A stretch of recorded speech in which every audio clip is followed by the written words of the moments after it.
نماز ایک بہترین طریقہ ہے،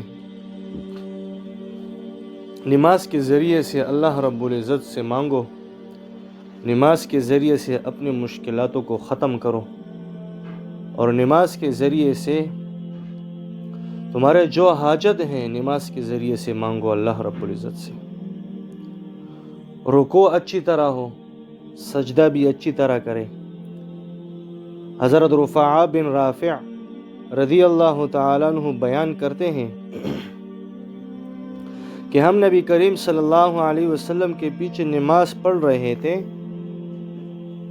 جب آپ نے رکوع سے سر اٹھایا تو فرمایا سمع اللہ لمن حمدہ، تو آپ صلی اللہ علیہ وسلم کے پیچھے ایک شخص نے کہا ربنا ولک الحمد حمدا کثیرا طیبا مبارکا فیہ۔ جب فارغ ہوئے تو فرمایا ابھی کس نے یہ کلمات کہی ہیں؟ وہ بولا میں نے۔ فرمایا میں نے 30 سے زیادہ فرشتوں کو دیکھا، جلدی کر رہے ہیں کہ پہلا کون لکھے، یعنی ہر فرشتہ چاہتا تھا کہ سب سے پہلے میں یہ لکھ کر بارگاہ الہی میں پیش کروں تاکہ قرب الہی مجھے زیادہ ملے۔ یہ فرمان ان کلمات کی عظمت و کرامت کے اظہار کے لیے تھا، ورنہ فرشتوں کو سب کچھ لکھنے میں 1 سیکنڈ بھی نہیں لگتا۔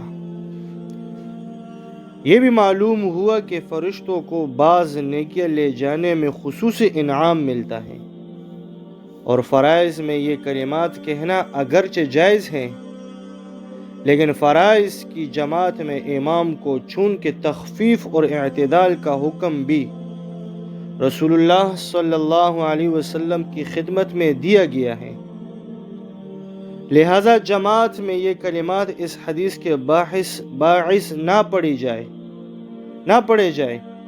اور نوافل و سنن میں ان کا اہتمام بلا شبہ بڑے اجر اور ثواب سے خالی نہیں۔ تو ہمارے نماز میں خشوع ہو، نوافل جتنی لمبی اتنی ہی اچھا ہے، اس طرح سنت بھی اسی طرح پڑھ لیں، دعاؤں کا اہتمام کریں، اس میں ہم اپنی نمازوں کو ہم صحیح بنائیں، ہمارے نمازیں ایسی نمازیں بن جائے جس طرح صحابہ رضی اللہ تعالیٰ اجمعین کی نماز۔